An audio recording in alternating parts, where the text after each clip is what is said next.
Hello and welcome to the Audio Dad Chronicles. I'm Shale. Today we're going to continue our journey into the music of the warning, this time with the live performance for the Pepsi Center CDMX with Dust to Dust, Dull Knives Cut Better.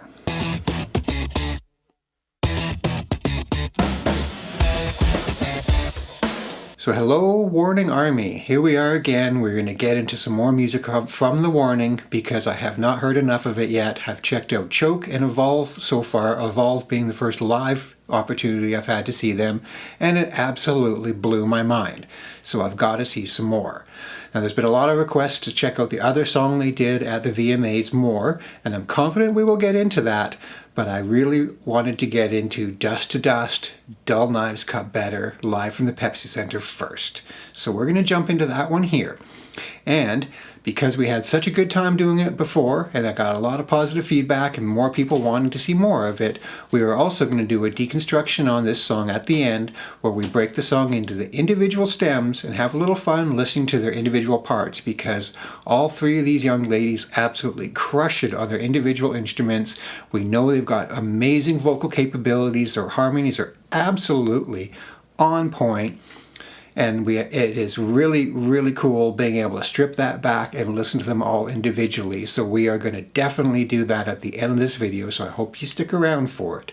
And just like before, just like always, I will put a spot down in the comments below where you can watch this reaction, or you can skip it and you can jump ahead to the deconstruction if that's what you wanted to see, or if you're coming back again and you want to see it some more. So we're going to get into that really, really quickly here. And just to throw it out there for those who have asked, because I do read my comments, I try to reply to as many as humanly possible, and a lot of people have said, how do you do this? What is this voodoo you do when you're separating things into individual stems and the isolated tracks? How do you do this?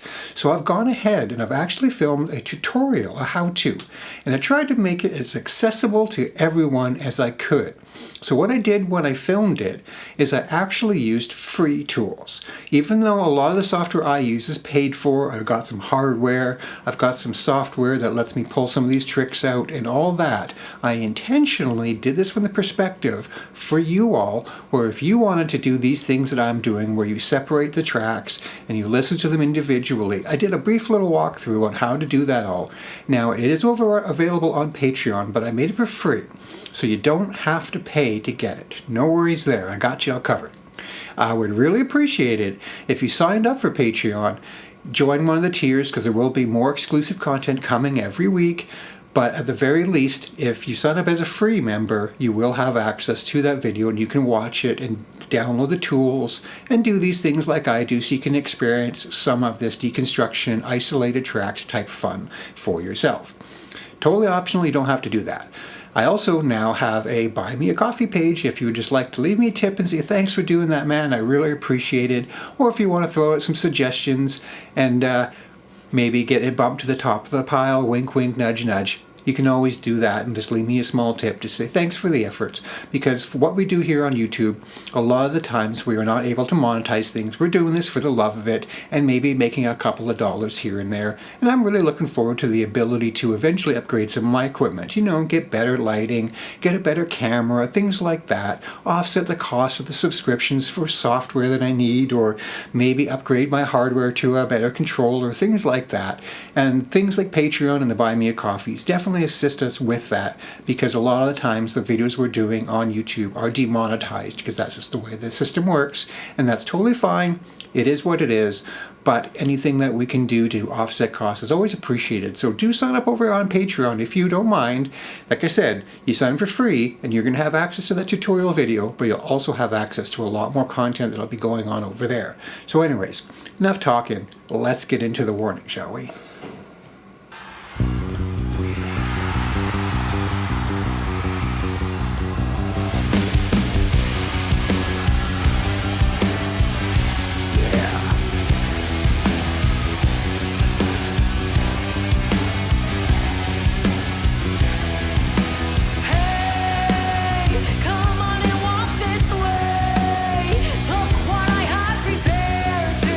Okay, house singing.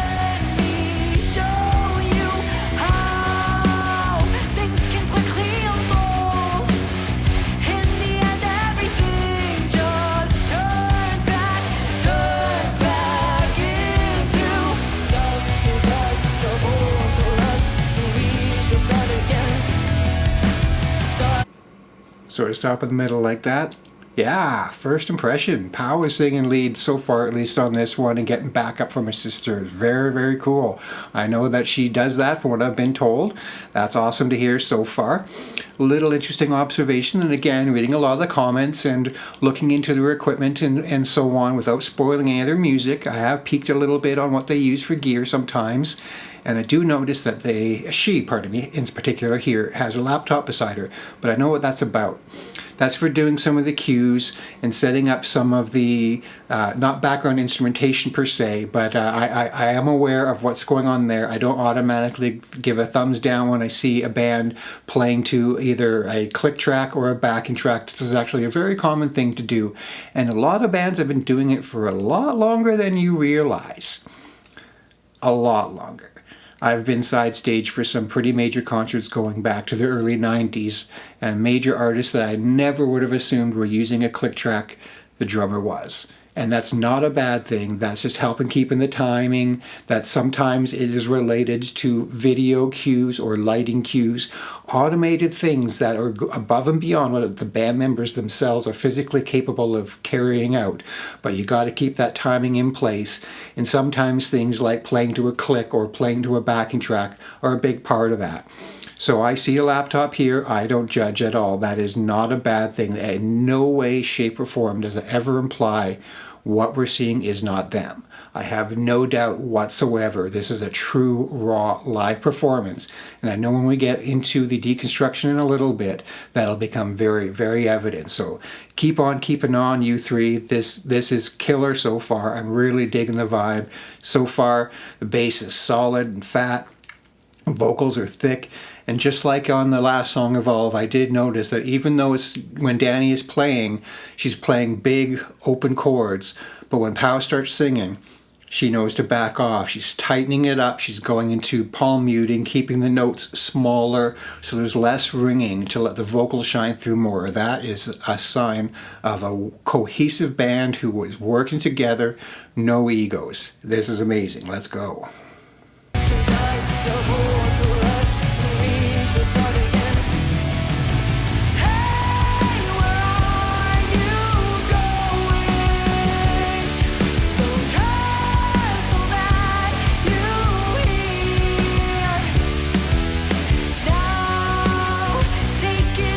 Change.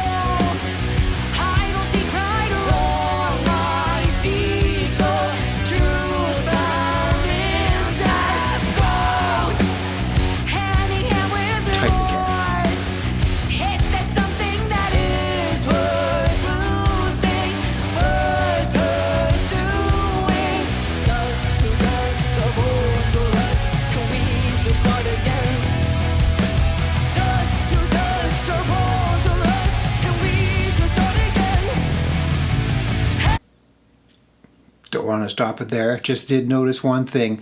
The interplay between them all as vocalists, where Pow started it and she's singing the main verses. That one breakdown section there where she's quite busy playing the drums, Danny takes over and she sings the lead. And they sing so well together. And I don't want to say they sound alike, but I mean, they are sisters. So there's going to be some level of similarity between them. And if you weren't paying attention, it's just so seamless. What a trio. What a I was going to say a pair. I meant vocally. What a pair. But of course, Ala's in the background as well. She's doing her part as well. No, don't want to leave her out of this. But the lead interplay between the two of them here during this one transitional spot, I thought that was really, really well done. And again, shows intelligence in songwriting and musicianship, and that interplay between the members to make sure that the final performance that they put out is fully realized and complete. This is fantastic. Now let's not stop on this start of that chorus there again, all right?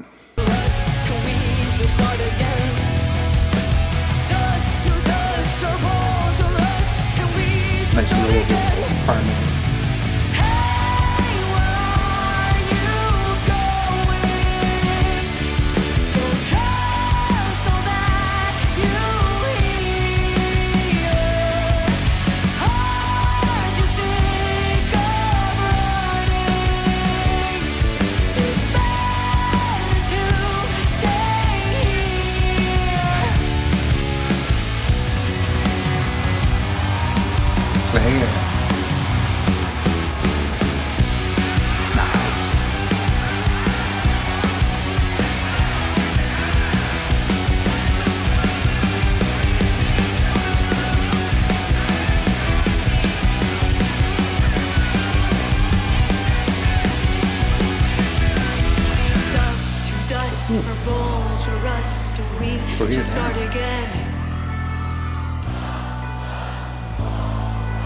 amazing.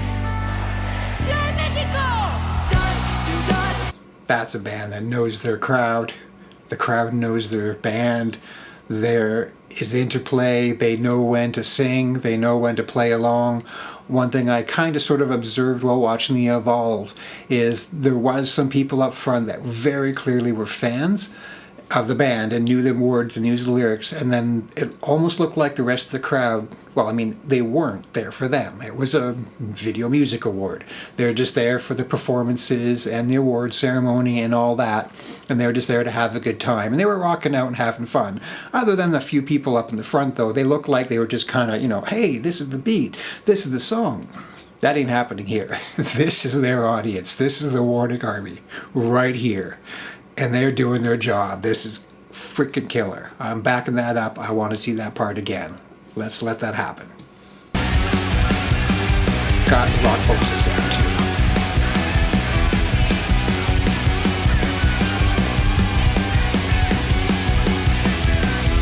Dust to dust, or bones to rust, and we just start again.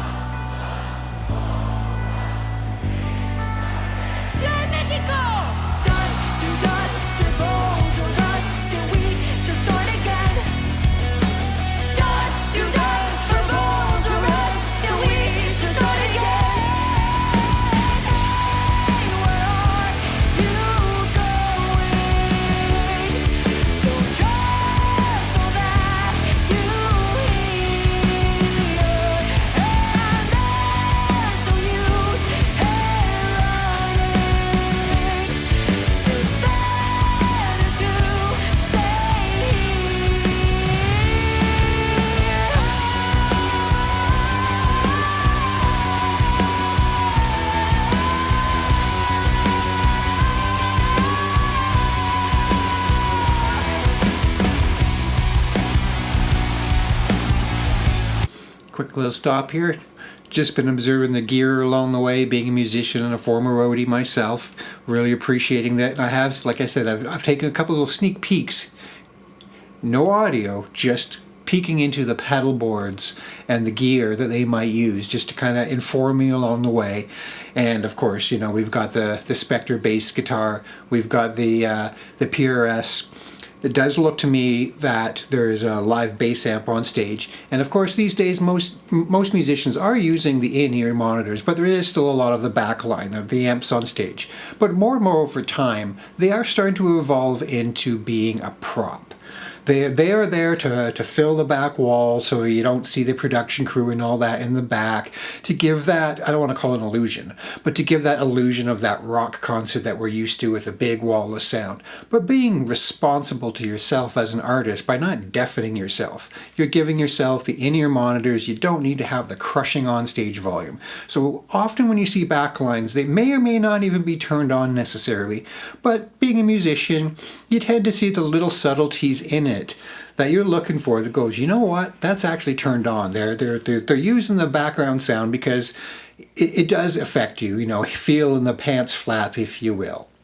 That is definitely a thing, and some artists miss that in using the back line, which is not turned on, and they want that little bit of that air movement, that little bit of that extra bass in your body that the in-ears don't necessarily give you. And I definitely see the Ala's doing that in here. And over on Danny's side, I think that's happening as well. She does have the big speakers. But I also read that she's using what's known as a Kemper. It's a guitar amplifier emulator. It's capturing the tone of her in-studio sounds, but doing it in a way that she can get them back into her in-ears and still sound identical. But there is the live amps, and I could be mistaken, clearly. It was only at a glance, but I noticed there's a little box on the top of it that to me looked like a power amp. And that's a very unusual thing that you would see with a guitar rig, unless you're using something like a Kemper, because it's taken that emulated tone and it's putting it through the actual speakers, and that power amplifier is the thing that's actually amplifying the speakers to, like I said, let the pant legs flap. So I can't say with absolute clarity that that's what Danny's doing in this particular performance, but I have a good feeling that excuse me, I have a good feeling that that is what is occurring, but if I got that wrong, maybe I'll catch it later on in the video and I'll figure out what that piece of hardware is. But at a first glance, it did look like a power amp to me, which means that her back line is probably live too, which again, good or bad, it's not about that. Just about observing it all and kind of pulling out what I see about their equipment as we go, because this is a true live performance and this is going to be their equipment, they're staged on their way. Whereas at places like the VMAs, you can't always trust the backline on those shows. Having been a roadie myself, I have done many awards shows, many live performances. Myself, I didn't play live, but the bands I was working for were playing live on talk shows like Letterman and things of that nature up here in Canada. Mike Bullard, if anybody remembers that. I've worked that show a couple of times too. And due to the nature of the quick turnaround of the talk shows or the video music awards and things like that, you're often using a rented or borrowed backline.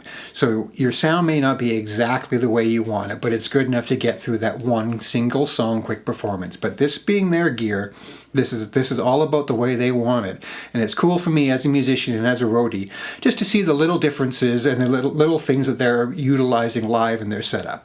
But anyway, we'll let this keep going here, but we might be talking more about that kind of a thing later on in the deconstruction. We'll have to see.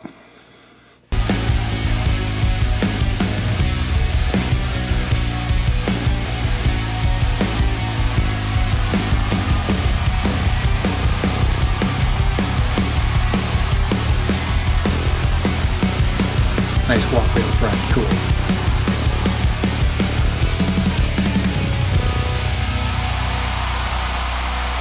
Rad.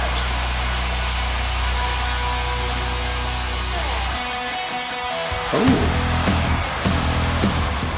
So I take it this is going to be the start of Dull Nights Cut Better. I don't know these songs, but that very much had that end of song vibe, and they just pulled into a new part here. So I'm going to assume that this is the start of the second song. I was warned or told up in front that don't cut the songs off. Don't just do the one song. You got to do them both. They play them back to back. One segues directly into the other, and so that clearly that's what's going on here. So let's let that kick off again and let that finale ring out, because yeah, that had some power.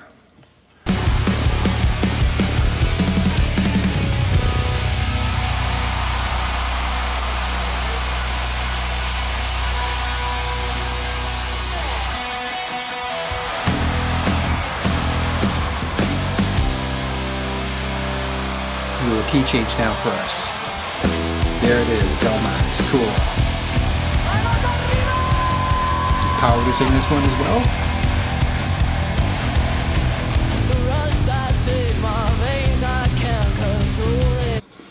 Yeah, again, sorry to stop there, just happened to notice it. We got those Mesa Engineering, those are their guitar cabinets of which I was speaking, and that red box on top.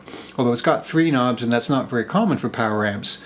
My first instinct when I take a peek at this is to think that is a power amp. So if I'm wrong, do correct me. Doing my best is to pick it out. I'm not familiar with that specific piece of gear, but it does look like a power amp, which to me, like I said, tells me that that cabinet is probably live. It's probably making the sound just to give her some on-stage volume. And for those that are wondering, since we're just talking about the live performance aspect and the in-ear monitors and all that, the goal of the in-ears really is to block out the outside sounds for the most part. Now, if you've got a guitar amp blaring or bass amp blaring behind you, drum kit pounding away, especially being elevated like she is, you are going to feel it in your body. You are going to hear it maybe a little bit bleeding in, but a lot of the goal of the in-ears is to control it all so the monitor mix that you decide is fed into your ears and giving you the volumes and the sound, so all the instruments you want to hear just the way you want to hear it. But one thing that was very common, especially in the early days of in-ears, artists used to complain about them a lot, and often will even pull out one if they're having trouble harmonizing or hearing their own natural voice through the microphone. And they pull out that one ear, or they maybe lean over a little bit, or like I said, in the earlier days when in-ears were less common and artists didn't know how really to utilize them yet, one thing that you really lose is the crowd.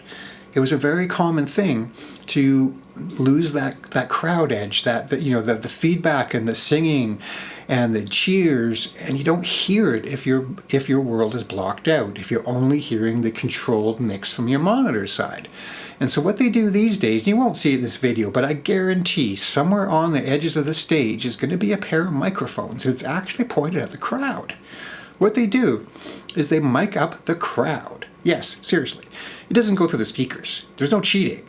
But the goal of it, those microphones are also fed back into the ears of the artists. So they get that connection back. So they feel the crowd energy. They don't just see their lips flapping and the arms going up in the air. They feel it as well. So I guarantee you, somewhere on this stage, there's going to be a microphone on each side. And it's capturing the crowd, and it's feeding it back into their ears. So when they do those moments where the crowd sings along, where they put up their hands and they get them going, there's a response. There's that call. There's a response. They are absolutely going to be hearing the crowd back again. So even if they're isolating themselves out, it's not to ignore you all. It's not to ignore the crowd. It's just to protect their hearing. They don't want it to be a dumbass like me. I have tinnitus permanently in my ears. It rings nonstop all day, every day, because I did not treat myself properly. I did not wear earplugs all the time when I should have. I stood behind, or in front of, I should say, far too many large walls of amps from, let's call them egotistical rock stars who just needed the maximum volume no matter what the consequence. And sometimes the consequences were their own technicians started losing their hearing. And it was definitely one of the things that I didn't miss about walking away from that industry. My hearing is pretty bad these days. There are hearing aids in my future, I don't doubt, but nothing will take away the tinnitus, the ringing in my ears. That is probably permanent. So good on them. I know for a fact they are wearing in-ears. You can just tell. You can see the equipment on them and so on. And like I say, just a little tidbit for you all. Just because they're blocking out the world, they're not blocking you out.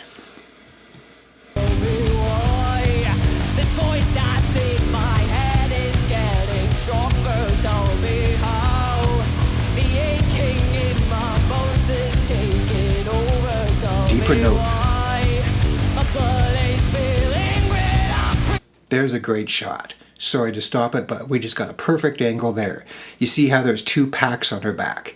Those are her in-ears. That's what that is there. So it's feeding her the in-ear monitors. That's the thing that is receiving the signal from the monitor side of the world and making sure that she can hear along so that she knows what's happening, so that she can hear the mix and going on. And she's wearing two. And so one is going to be for her in-ears and one is going to be for her microphone. So she could probably get up from that drum kit, walk in and out, and doesn't have to worry about plugging into anything. So at the beginning of the show, she probably just strutted out there, sat at her drum kit, could start playing. And she didn't have to worry about what I deal with right here, having a cable hanging off your back and impeding your performance and getting in your way. That'll never happen with her. So that's great to see. That's an awesome shot. I really like that.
And again, I've been talking about songwriting and the way songs are constructed and built, and there's always one of those things that is always a good sign of a song that adds and builds more. And there's all kinds of dynamic differences in their performances, whether it's drums just getting hit a little bit harder, choking cymbals at certain times, playing open, ringing out notes, but then tightening it up and doing palm muting when the vocal kicks in, bass playing, holding down the groove, just a big fat open tone, but when the last lyric, the last word is just finishing and they're half a bar away from leading into that next part, you know, when the drummer would do the big doom, you hear the bass kicking in with this tight little run at the end, only a couple of notes, not flashy, but it really fills it in and tells you a new part's coming. That's excellent songwriting there. Let's hear that again. You'll see what I mean. Very tight.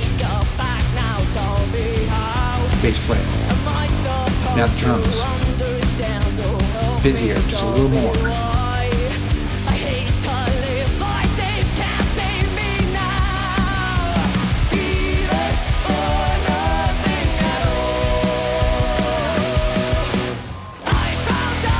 Actually use a space.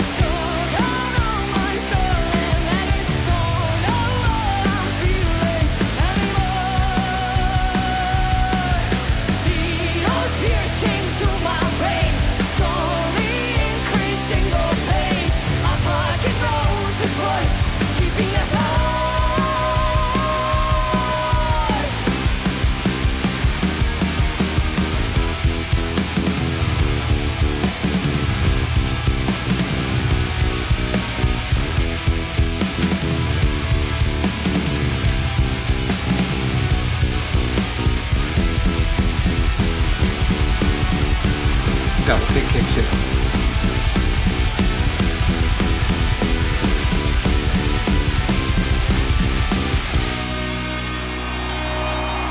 That was incredible. Oh, look at that. There's only a few seconds left in this song. Let's just let it finish.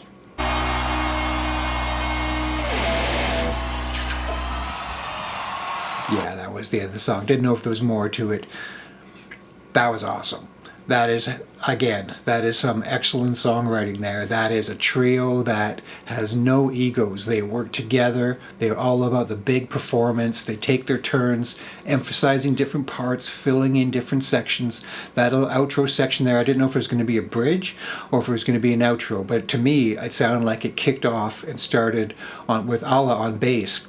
You heard her kick in first, at least I heard her kick in first to this new part, led into something, tightened up her bass playing, shifted keys, just played it a little bit different. The drums followed suit, guitar followed suit, and then the drums kicked in and did a little more of double time, kind of a double kick thing. We'll back that up, we'll see if we can catch that. I'll show you what I mean.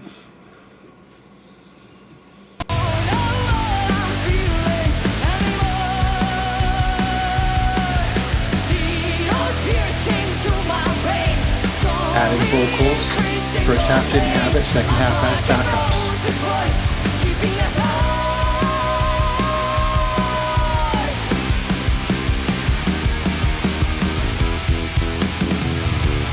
There's the bass, telling you something else is coming. Kind of previewing it for you. And there's the double kick. This is the end now, we're building it. Fantastic songwriting. These are pros.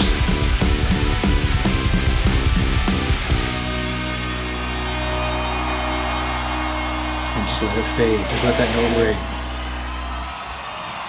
What an incredible performance. You all said you gotta check this song out. Their energy is where it needs to be live. Not to say don't watch their studio songs, but the live is truly where it's at. Now, this is the second song of theirs, well, I guess second and third songs of theirs I've got to hear in a live environment. And I definitely can see why you all keep insisting you gotta watch live versions. You've gotta watch Dust to Dust, Knives. This is, Dull Knives, pardon me. This is peak performance. This is how you bring a crowd up. This is energy. What a performance. That was absolutely fantastic. Thanks for sticking around to the end of this. And if you want to stick around just a little bit longer, right after the break, we're going to get right into the deconstruction of these songs, okay? Stick around. Hey, thanks for sticking around. Okay, we're going to jump right into this, all right? We're going to move on over here. And as per usual, when we do our deconstruction videos, our isolated stem track analysis, we have it all separated. So we've got all the vocals on the top, followed by guitar, we got Danny, and then bass, the Alejandra, and draw on drums, Paulina. So there it is, it's all ready to go. We can see the different parts and the waveforms, the music. So we're just going to kind of do a quick little listen through. Now, being that this is 2 songs back to back, it's you all probably been sitting there a little while and you're ready to get on with your day. So we're not going to tear into this too much. We're going to try to really focus on the brilliant moments, if you will, so to speak. Not that the whole song isn't a brilliant moment, but the moments where it really stands out, where listen to their isolated instruments or vocals might just really be that extra shine to it all. And we'll try to get through this as quickly as we can for you guys so you can get on with your day, okay? All right, let's just jump straight into this.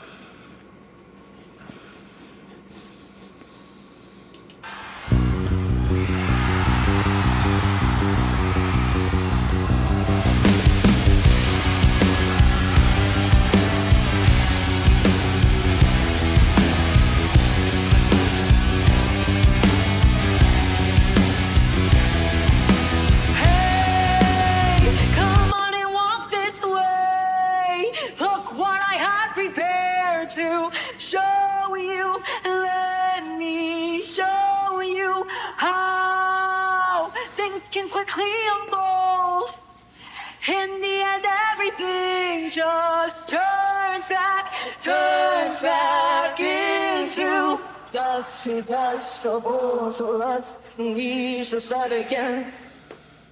Dust to dust, trouble to us, and we shall start again. Hey, where are you going? Don't trust all that you hear. Now, take. I'll stop there really quickly. And we're definitely missing some good moments overall. I wanted to let the vocals have a bit on their own because they are just so amazing. These ladies can sing so well. But let's not ignore everything else. So why don't we start at the beginning, because the song does start on bass. So we'll let that have a quick little moment. Like I said, we'll let you all hear all the individual instruments. You can kind of hear their tones and their drums and the way they sound on their own. And then we'll mostly let it play through, just kind of focusing on those little fills and moments that are just that extra cherry on top, and let the vocals really be the thing that we focus on this time around, because harmonies and the power and the intensity, and well, they're just great songs. So anyways, let us pull up the bass on its own. We'll just let Alejandra have a few moments beyond where the band kicks in. You can hear her fingers. That's her nails.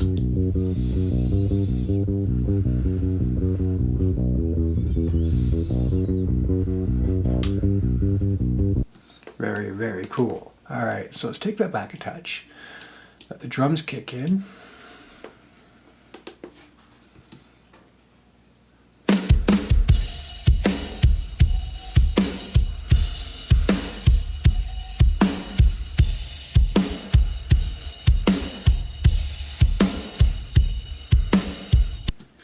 So this is a really interesting opportunity, where earlier in the Raction side of this, I was talking a lot about the in-ear monitors and the different mixes that the artists might have. Now, I have no idea what exactly each individual artist is hearing and at what levels. That's a very personal thing, and unless you're actually wearing their in-ears or sitting in front of their floor monitor, you don't usually get that sense. Everybody's different. There's no right or wrong. It's what you want to hear. I know a lot of drummers only want to hear themselves. You know, they want to hear the kick, they want to hear the snare, they want to get that feeling back at them. And they don't necessarily need or want the guitars or the vocals, because it acts as a bit of a distraction. They know where they are in the song. They can see the band members doing their thing the way that they're used to doing it. So everybody is different. But if you were, for example, a drummer that primarily wants to hear only, or needs to only hear yourself, this is what it would sound like. If you had headphones on, This is a prime example of what they might be experiencing, where they are only hearing their own instrument, or maybe the guitar only with a little bit of kick drum. Like I say, everybody's a little bit different in what they want to hear in their ears. But this is kind of an insight into what that would actually sound like. And again, if you were a lead singer, you would have your own vocals fed back in because it helps you find your pitch. So that's a really important thing. So again, when we do the isolation on the vocals, that is a good insight into what they're experiencing in their own ears.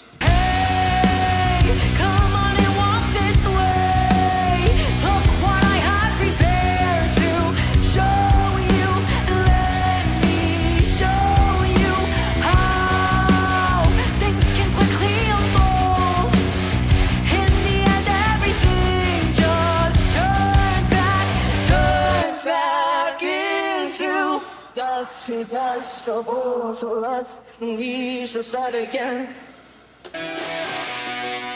Little guitar.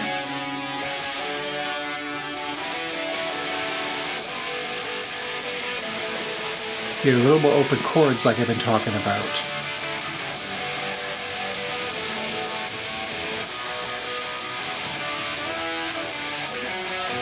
And a lot of single notes. And again, often during the parts where there's no singing, she's playing bigger chords, but when the vocals kick in, she switches to a little more rhythmic, single notey kind of a passage. That's just brilliant songwriting right there.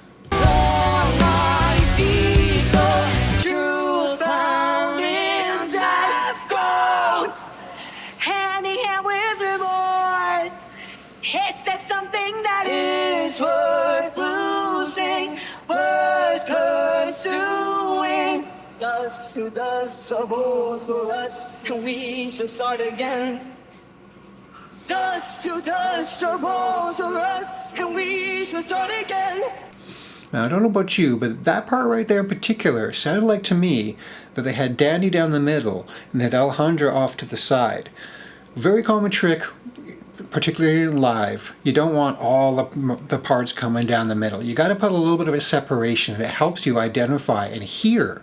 So the fact that she shifted over is not a negative. It was not done in any way to take her out of the way. It was actually done to help her get pulled out more, because they are harmonizing so well together that if you didn't move one over to the side or over to the other side, you might in fact lose them, and they would become almost a blur of one note, one person. So that shows really good that their sound man, or woman, pardon me, sound person, is also really on the ball, really in tune with what they're doing. This is a team that is front to back, front of house to the back line where I would have been. They are firing on all cylinders, and they are working together to make this show just crush.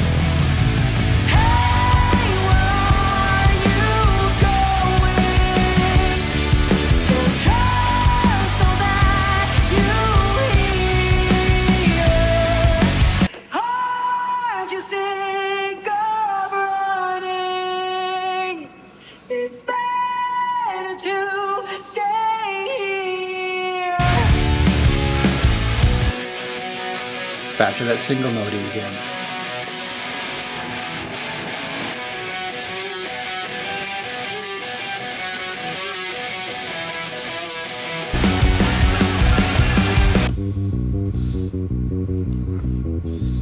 Very tight bass playing. And you can tell just by listening it's finger style, if you know what to listen for. It's big and it's fat, no click of a pick. But occasionally when she really digs in, you hear her fingernail touching. That little tick. It's there.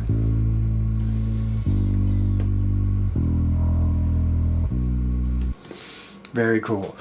And as small as it was, there was that little extra little sound right at the tail end of that note.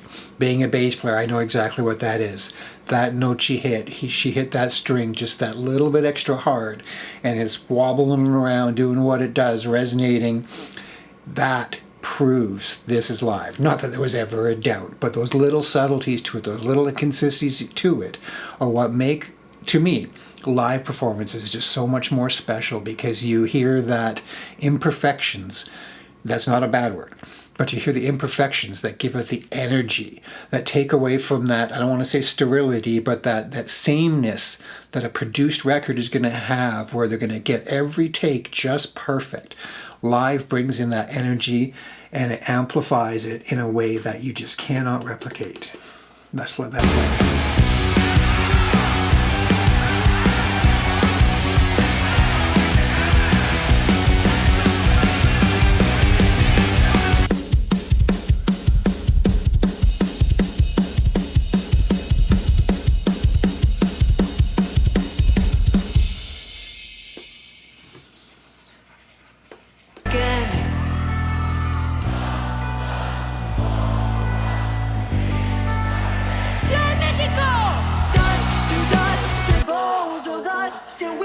Start again.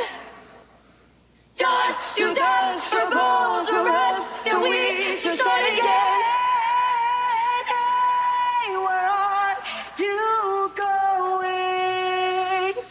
Don't trust all that you hear, and there's no use in running. It's better to stay. I'm going to stop that really quick because I did want to hear that one little fill in there on bass, is because, like I said, there's those subtle little moments. She doesn't try to shine at all, but when she has that little half bar to sneak in a few notes, she's absolutely doing it.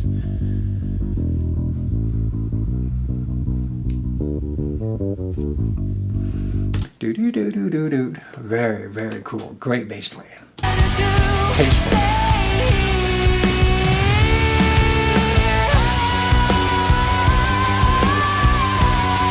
Oh, come on. What am I doing? We gotta hear that. Hold on. To stay here.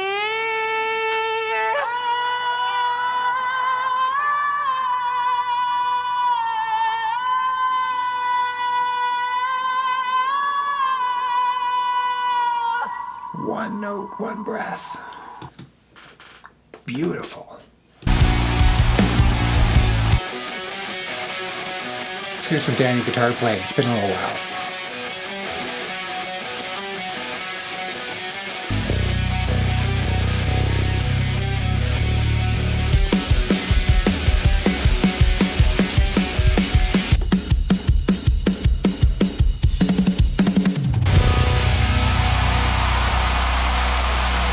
Brilliant.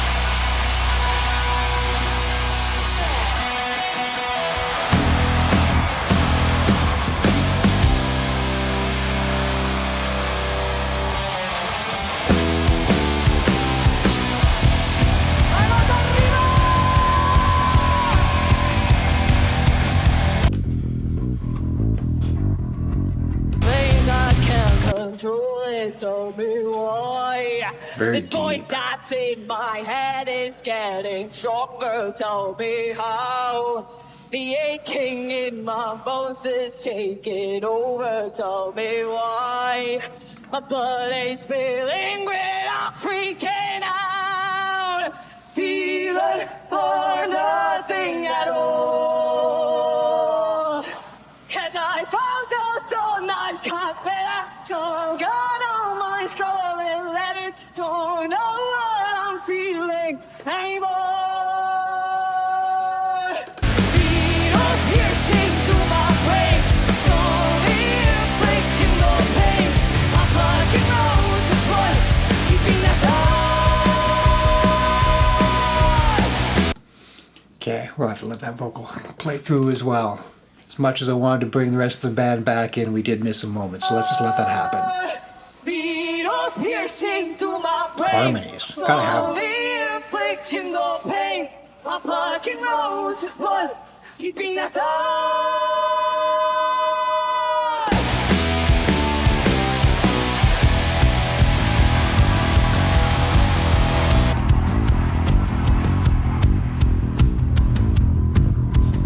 Let's give the rhythm section some loving.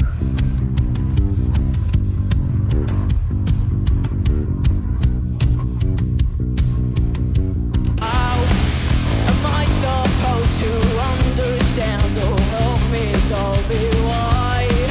I hate to live like this, can't save me now. I like that guitar part. Let's let that go.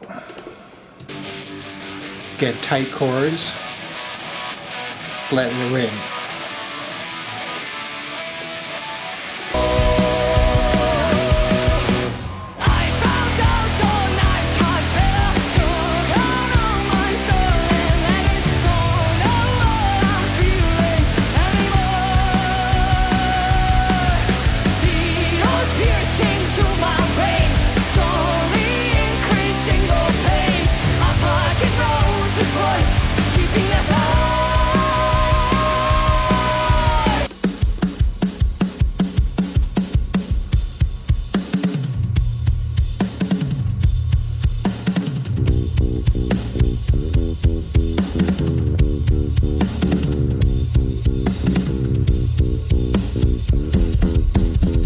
There it is.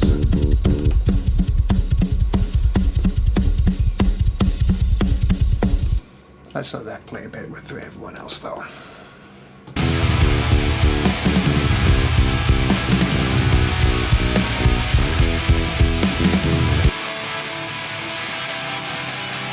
Full big chords ringing out. Just keeping it tight to the drums.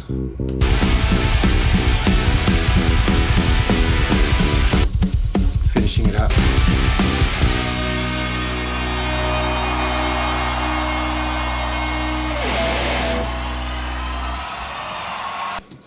Absolute pure rock and roll right there. Damn. That is how you do it. That is some performance. That is some songwriting. That is just power. Wow. Thanks for sticking around to the end of this one. I had a lot of fun on this. I hope you all did. And I hope to see you again.